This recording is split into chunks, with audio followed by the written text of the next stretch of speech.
Sarah, thank you so much for joining us. Yeah, of course. Thank you for having me. Okay, so I have so many questions, but walk me through the historic moments of this inaugural season, like playing at Scotiabank Arena and the Bell Center. Being able to play at those NHL arenas, historic arenas, was obviously so cool. Coming from, obviously a 25-seat arena at Mattamy that we get to pack every time we play there, but being able to play in front of those large crowds. I've been able to play in front of large crowds with Team Canada, but I have to say the Scotiabank game and the Bell Center game was energy that I've never felt before. And obviously the crowds were bigger than I've ever felt before. And so it was so special. It's something that I'll definitely never forget. So in front of the largest crowd at any women's professional hockey game, Toronto was the first team to clinch a playoff spot. Walk us through that historic moment you helped make possible. The stakes seemed pretty high because we just wanted to get that playoff spot.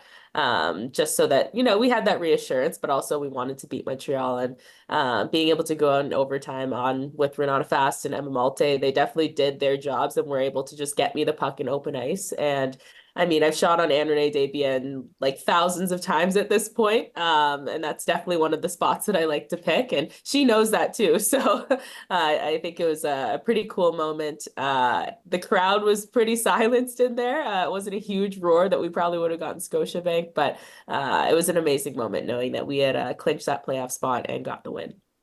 How has this inaugural season met, or I guess exceeded, your expectations of the popularity and product of the PWHL to viewers?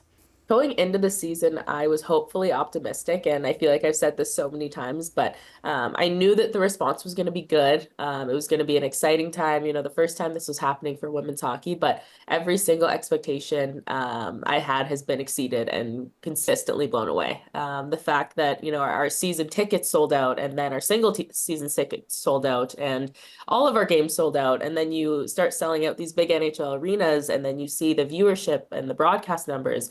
And you're just like, wow, I don't know how this, spiraled into something that was even bigger than I even imagined. And finally here, how important is the representation of this caliber of women's hockey to the next generation?